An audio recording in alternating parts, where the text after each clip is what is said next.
Hello student, let's understand respiratory volumes in easy way. Respiratory volumes को समझने के लिए बस एक काम करना है, दैट इज ब्रीदिंग, जो हम ऑलरेडी कर रहे हैं. ठीक है, ब्रीदिंग मतलब इनहेल एंड एक्सहेल, सांस अंदर लेना एंड बाहर निकालना. जब हम सांस अंदर ले रहे हैं और बाहर निकाल रहे हैं नॉर्मली, उस प्रोसेस को ब्रीदिंग कहते हैं.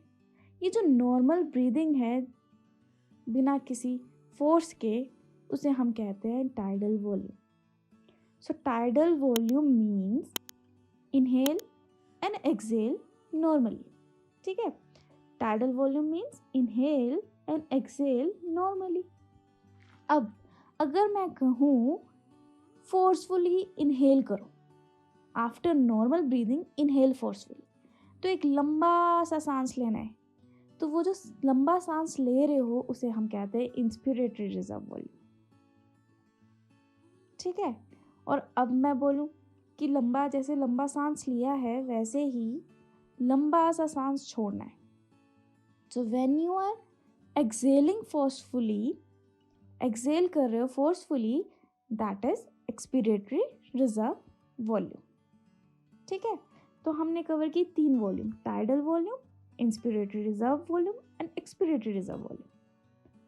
अब जब हम सांस ले रहे हैं तब क्या हमारा लंग्स वेट करेगा, रुको रुको इसे सांस लेने दो फिर मैं कार्बन और ऑक्सीजन को एक्सचेंज करता हूँ? बिल्कुल नहीं. उस टाइम ऑलरेडी गैसेस एक्सचेंज हो रहा है.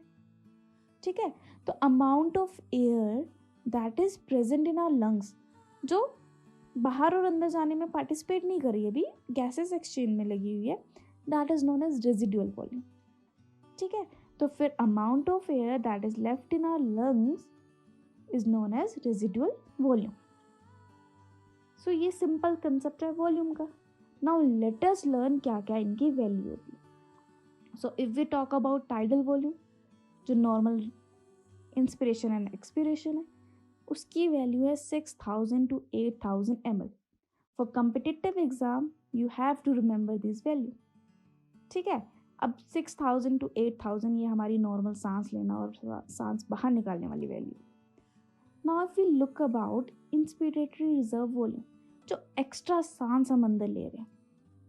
ठीक है, जब हम एक्स्ट्रा सांस अंदर लेंगे ना, तब हमारी जो वॉल्यूम ऑफ एयर है जो हम अंदर ले रहे हैं उसकी वैल्यू है 2500 to 3000 ml.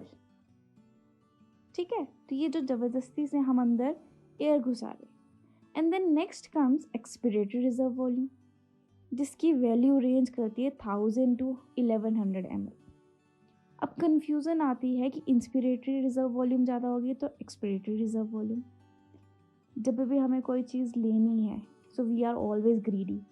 ठीक है, तब हम याद रखेंगे हमें ज़्यादा अमाउंट चाहिए, तो that will be 2500 to 3000. But जब हमें कोई चीज़ देनी है तब हमने क्या कर दिया, अमाउंट लेस कर दी. तब हमने अमाउंट कर दी 1000 to 1100. Then next comes residual volume, जो बची कुची वॉल्यूम है. ठीक है, रेजिडुअल वॉल्यूम की वैल्यू आती है 1100 to 1200 ml. So these volumes are very important from the point of view of exams. अब अगर इस बलून को देखा जाए तो जैसे ही एयर बाहर निकलती है वो एकदम से कोलैप्स कर जाता है. But in case of our lungs it never happens. हमारा लंग कभी कोलैप्स नहीं करेगा because it has certain amount of air जो कभी बाहर नहीं जाते, and that is residual volume. So these volumes are very important. इनकी वैल्यूज हमेशा याद रखना.